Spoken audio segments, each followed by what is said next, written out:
Shalom, puji Tuhan. Shalom. Sebelum kita mendengar kebenaran dari firman Tuhan pada malam hari ini, mari kita satu dalam doa, kita berdoa. Tuhan Yesus, terima kasih banyak Bapa atas berkat dan rahmat-Mu Tuhan.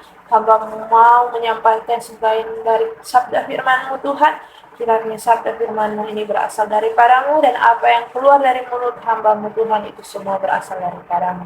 Pakailah hamba-Mu Tuhan untuk memberitakan firman ini. Di dalam nama Tuhan Yesus kami berdoa. Haleluya. Amin. Amin. Baiklah, mari kita sama-sama buka dalam Yesaya 8 ayat 11 sampai dengan 13. Yesaya 8 ayat 11 sampai dengan 13.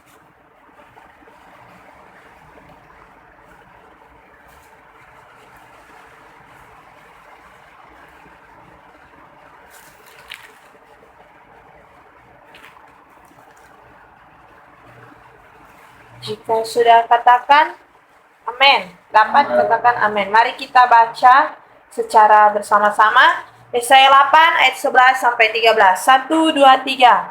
Sebab beginilah firman Tuhan kepadaku, ketika tangannya menguasai aku, dan ketika ia memperingatkan aku, supaya jangan mengikuti tingkah laku bangsa ini.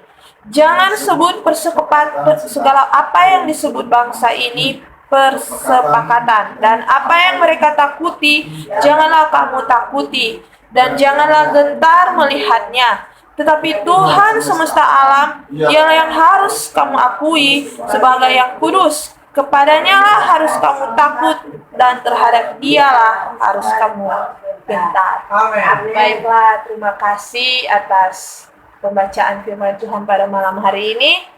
Dan pada malam hari ini saya mau membawa kitab tentang Yesaya.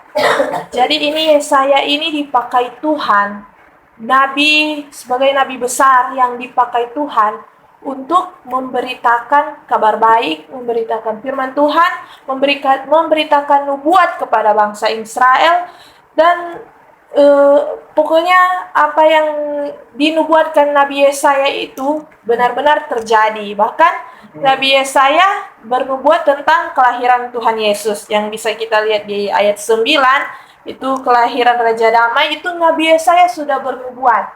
Jadi pada malam hari ini kita mau membahas tentang apa yang Nabi Yesaya tulis. Mari kita membahas secara bersama-sama.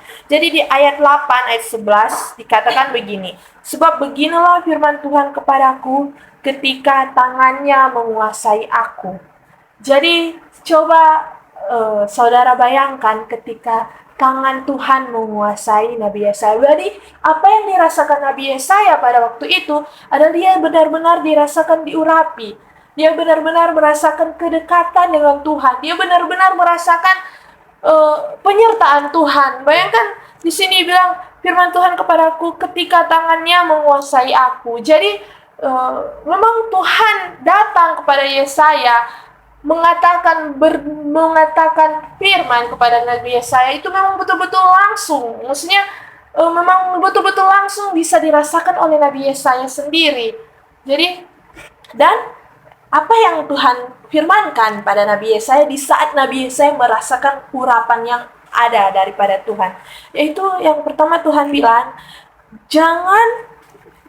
dan ketika ia memperingatkan aku. Di sini Tuhan memperingatkan Yesaya supaya jangan mengikuti tingkah laku bangsa ini. Jadi apa sih tingkah laku bangsa Israel yang telah mereka lakukan sampai Tuhan memperingatkan Yesaya untuk jangan melakukan hal seperti itu. Bayangkan sesayang itu Tuhan pada Nabi Yesaya. Memang semua Tuhan sayang pada kita, semua Tuhan sayang kita semua, tetapi Nabi Yesaya ingin mengutarakan bagaimana pribadi Tuhan itu secara langsung lewat Nabi Yesaya. Tuhan bilang, jangan sebut persepakatan, segala apa yang disebut bangsa ini persepakatan, dan apa yang mereka takuti, janganlah kamu takuti, dan janganlah gentar melihatnya. Jadi Tuhan bilang persepakatan. Jadi persepakatan itu dilarang oleh Tuhan. Entah itu persepakatan apa di dunia ini, itu dilarang oleh Tuhan. Persepakatan dari bangsa ini. Dan apa yang mereka takuti, janganlah kamu takuti. Jadi, apa yang ditakuti bangsa itu, janganlah kamu takuti. Hal apa yang ditakuti oleh bangsa itu? Hal apa yang ditakuti oleh Anda sekalian? Hal apa yang ditakuti oleh kita semua? Coba pikirkan hal apa yang ditakuti oleh kita. Mungkin kekhawatiran, mungkin ketakutan akan hari esok, mungkin ketakutan yang memang seharusnya mestinya seharusnya boleh kita takuti dan. Tapi Tuhan bilang, jangan takuti apa yang mereka takuti dan janganlah gentar melihatnya. Jadi Tuhan menyuruh kita untuk selalu jangan takut, jangan gentar terhadap apapun juga. Dan jangan membuat perjanjian, persepakatan, apapun itu. Kalau kita tidak sanggup memenuhinya, kalau kita tidak sanggup melaksanakannya, jangan lakukan. Karena itu bisa mengikat kita, walaupun kita tidak tahu itu apa. Tetapi persepakatan, perjanjian yang telah dilakukan itu bisa mengikat kita. Baik itu dalam persepakatan tentang jiwa kita, tubuh kita, roh kita, fisik kita. Jangan pernah lakukan persepakatan apapun. Dan juga ayat 13, tetapi Tuhan semesta alam, dialah yang harus kamu akui sebagai yang kudus. Kepadanya lah harus kamu takut dan terhadap dialah harus kamu gentar. Jadi di sini sudah jelas sekali apa yang harus kamu takut dan apa yang harus kamu gentar. Jadi hal yang harus kita takuti itu adalah cuma satu. Yakni apa? Tuhan. Kita hanya harus takut pada Tuhan. Hanya itu. Tidak ada yang lain. Baik kehidupan, baik kematian, baik pergumulan, baik masa depan, baik apapun, jangan ada takut. Serahkan itu kepada Tuhan dan kita hanya takut akan Tuhan dan hanya gentar akan Dia. Karena Tuhan itu memang Tuhan adalah Tuhan yang Maha Pengasih, Maha Penyayang, Maha semuanya, tetapi Tuhan tetaplah adalah Maha di atas segalanya. Jadi Dialah yang menciptakan segalanya. Apapun yang terjadi di bumi ini, Tuhanlah yang ciptakan. Jadi kita hanya boleh takut kepada Tuhan. Jadi dengan jelas Tuhan berkata kepada Yesaya, tetapi Tuhan semesta alam, dialah yang harus kamu akui sebagai yang kudus. Kita harus mengakui Tuhan sebagai Allah kita. Tuhan takut dan hanya padalah kita gentar. Jadi itulah apa yang Tuhan katakan, sampaikan kepada Nabi Yesaya. Dan ini sekiranya berhubungan dengan apa yang terjadi pada kita di akhir-akhir zaman ini. Mari kita kembali, kita terus lihat ke bawahnya lagi. Di situ di ayat 19 di Yesaya 8 ayat 18 sampai 19, di situ dibilang, sesungguhnya aku dan anak-anak yang telah diberikan Tuhan kepadaku adalah tanda dan alamat di antara orang Israel dari Tuhan semesta alam yang diam di Gunung Sion. Jadi anak-anak Tuhan itu adalah tanda dan alamat, yakni maksudnya tanda itu artinya menunjukkan suatu gambaran, contoh atau tujuan. Bagaimana itu seorang anak-anak Kristen. Nah, kita sebagai seorang anak-anak Kristen, anak-anak Tuhan yang memang betul-betul dalam Tuhan, harus menjadi tanda dalam tugas kita sebagai anak-anak Kristen di akhir zaman. Tanda apa itu? Di ayat 19 dikatakan begini, dan apabila orang berkata kepada kamu, mintalah petunjuk kepada arwah dan roh-roh peramal yang berbisik-bisik dan komat kamit. Bayangkan. Jadi mungkin ini terdengar seperti ini sudah zaman sekarang, tidak mungkin ada hal-hal seperti itu. Inilah yang saya sebut dengan tadi persepakatan, perjanjian. Nah, di dalam ayat sini ada mengandung persepakatan yang Tuhan larang tuh waktu ayat 12 tadi. Di ayat 19. Maka di ayat 19, dan apabila orang berkata kepada kamu, mintalah petunjuk kepada arwah dan roh-roh peramal yang berbisik-bisik dan komat kamit, maka jawablah, bukankah suatu bangsa patut meminta petunjuk kepada Allahnya? Atau haruskah mereka meminta petunjuk kepada orang-orang mati bagi orang-orang hidup? Jadi ini yang menjadi kegundahan orang-orang sekarang yang terjerumus dalam hal-hal yang okultisme. Jadi mereka tidak percaya kepada Tuhan, mereka bertanya kepada arwah-arwah, dan itulah yang menjadi beban kita sebagai anak Tuhan, sebagai anak Kristen. untuk menarik orang-orang seperti itu sehingga kita menjadi tandanya Tuhan, jadi alamatnya Tuhan. Di ayat 18, sesungguhnya aku dan anak-anak yang telah diberikan Tuhan kepadaku adalah tanda dan alamat di antara orang Israel dari Tuhan semesta alam yang diam di Gunung Sion. Jadi kita mesti menjadi tanda di dalam akhir zaman ini, harus menjadi alamat yang benar di dalam akhir zaman ini. Sehingga karena apa? Banyak orang di akhir zaman salah jalan, walaupun di dalam gereja itu pun sendiri itu salah jalan. Karena di ayat 20 Tuhan bilang begini, carilah pengajaran dan kesaksian. Siapa yang tidak berbicara sesuai dengan perkataan itu, maka baginya tidak terbitlah fajar. Jadi intinya apa? Ayat 19 itu dorang mencari suatu kebenaran, dorang hilang arah, akhirnya dorang tanya itu arwah-arwah, itu roh-roh peramal yang berbisik-bisik, itu roh-roh ramalan, roh-roh itu, karena mereka rasa itu benar, itu sesuai dengan apa yang terjadi dalam kehidupan mereka, tapi mereka tidak tahu. Itu bilang, maka jawablah, bukankah suatu bangsa patut meminta petunjuk kepada Allahnya? Kita harus meminta petunjuk kepada Allah, Tuhan Yesus, bukan kepada ramalan-ramalan yang tidak jelas, kayak zodiak seperti itu. Atau akhir zaman kita pasti paham lah.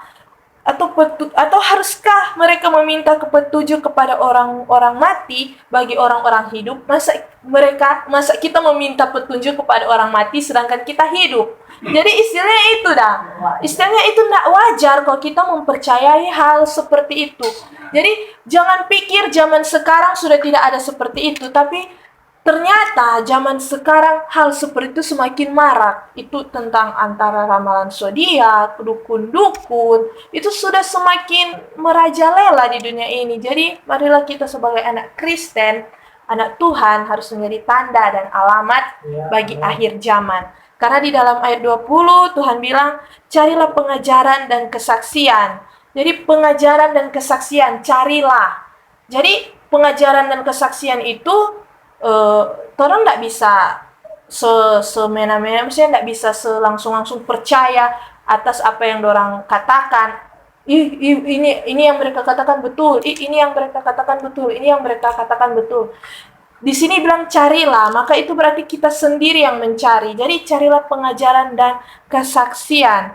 Siapa yang tidak berbicara sesuai dengan perkataan itu? Nah, jadi ada kesaksian dan pengajaran yang tidak sesuai. Jadi jangan terlalu terlena dengan pengajaran dan kesaksian yang salah. Jadi kita harus mencari pengajaran dan kesaksian yang benar. Dan pengajaran dan kesaksian yang benar itu hanya siapa? Hanya satu, Tuhan Yesus. Jadi jangan, memang mereka mengatakan hal yang baik untuk kita, tapi kita harus lebih dalam lagi, pedomani lagi, harus lebih cari tahu lagi. Orang cuma bisa mencari pengajaran dan kesaksian lewat siapa? Lewat Tuhan Yesus, hanya satu. Karena di ayat 12 Tuhan bilang apa? Ayat 12 Tuhan bilang apa? Ayat 13 Tuhan bilang, tetapi Tuhan semesta alam, dialah yang harus kamu akui sebagai yang kudus.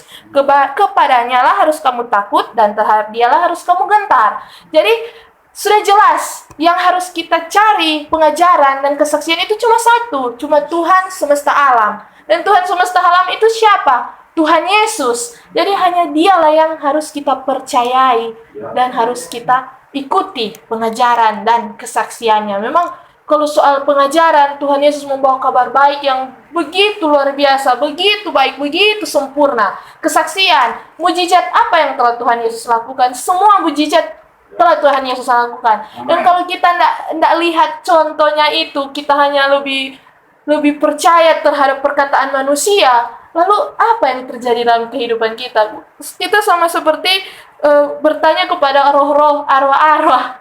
Maksudnya kita seperti punya pemikiran yang seperti itu. Jadi hanya Tuhan Yesus saja yang harus kita percayai.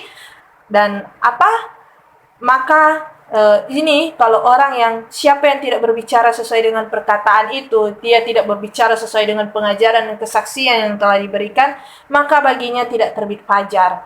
Jadi tidak akan terbit terang di dalam hidupnya. Sedangkan Tuhan Yesus bilang apa? Akulah terang dunia. Kalau untuk apa orang berbicara? gembor-gembor pengajaran, kesaksian. Tapi kalau tidak sesuai, orang tidak jadi terang. Di sini dibilang, maka baginya tidak terbitlah fajar. Berarti kamu bukanlah terang, walaupun kau sudah berbicara tentang Tuhan Yesus, tapi itu tidak sesuai dengan kehidupanmu, maka tidak terbit fajar untukmu. Dan akhirnya, inilah yang menjadi firman Tuhan pada malam hari ini tentang Nabi Yesaya. Memang apa yang di nubuatan itu atau pewahyuan itu memang seringkali sulit untuk dimengerti, apalagi bagi kita orang-orang yang sebagai manusia memiliki ketidaksempurnaan. Tetapi kalau kita betul-betul mencari Tuhan dengan hati dan niat dan pikiran kita sendiri masing-masing, yang memang kita mau cari sendiri, tidak terpengaruh atas orang lain, tidak terpengaruh atau apapun, memang hanya saya dan Tuhan yang terkonek, itu walaupun sesulit apapun bahasa yang atau ayat atau kalimat yang diberikan, yang ditulis di Alkitab, kita bakal pahami, bakal mengerti, karena Tuhan bakal memberikan hikmat kepada kita untuk mengerti. Jadi saya mengajak kepada semua orang untuk mencari pengajaran yang benar, mencari kesaksian yang benar. Itu hanya ada di dalam Tuhan Yesus saja, tidak ada di dalam hal lain. Kita hanya memberitakan firman, hanya sebagai alat dari Tuhan. Tidak mungkin Tuhan langsung bilang, oh begini. Tuhan sudah bilang semuanya di dalam Alkitab. Hanya tinggal kita sendiri saja yang cari mau buka atau tidak itu Alkitab itu. Tuhan sudah memberikan semua gambaran yang sangat jelas dari Alkitab, dalam Kejadian sampai Wahyu itu sudah sangat jelas. Jadi kepercayaan kita itu harus kita cari sendiri, harus kita bangun sendiri di dalam Tuhan, agar kita tidak terkecoh, agar kita tidak salah jalan, agar kita tidak salah percaya, agar kita tidak salah mengerti apa itu maksud Tuhan. Karena Yesaya ini dalam ayat 8 ayat 11, Yesaya bilang, sebab beginilah firman Tuhan kepadaku ketika tangannya menguasai aku. Jadi bukan maksud tangan Tuhan menguasai secara langsung, maksudnya tidak, tapi urapannya Tuhan itu bisa sampai dalam hatinya. Dia terkonek Tuhan lewat apa? Lewat hatinya. Karena apa? Karena dia mengerti dan mencari Tuhan itu langsung Tuhannya, tidak melalui perkataan orang lain, sendiri dengan Tuhan. Jadi itulah yang harus menjadi kekuatan bagi kita untuk mencari Tuhan. Kiranya firman Tuhan pada malam hari ini dapat memberkati kita semua dan dapat menjadi kekuatan bagi kita semua. Tuhan Yesus memberkati kita. Shalom. Dan sebelum itu mari kita berdoa. Tuhan Yesus, terima kasih banyak atas berkat dan rahmat-Mu. Terima kasih banyak atas firman-Mu yang telah Engkau berikan kepada kami, sehingga Bapa, firman ini bisa menjadi kekuatan, penolong bagi kehidupan kami, dan menjadi kekuatan untuk kami dapat menjalani setiap hidup ini yang penuh banyak kerintangan di dalam dunia ini, Tuhan. Tapi kami yakin dan percaya hal yang kami takuti, hal yang kami gentar itu tidak ada, Tuhan. Hanya Engkau-lah yang kami takuti, hanya Engkau-lah yang kami gentar, Bapa. Karena hanya Engkau-lah yang kudus, Tuhan. Hanya Engkau-lah Allah kami, hanya Engkau-lah ya Tuhan kami, ya Tuhan Yesus. Di dalam nama Tuhan Yesus kami berdoa. Haleluya, puji Tuhan. Amin.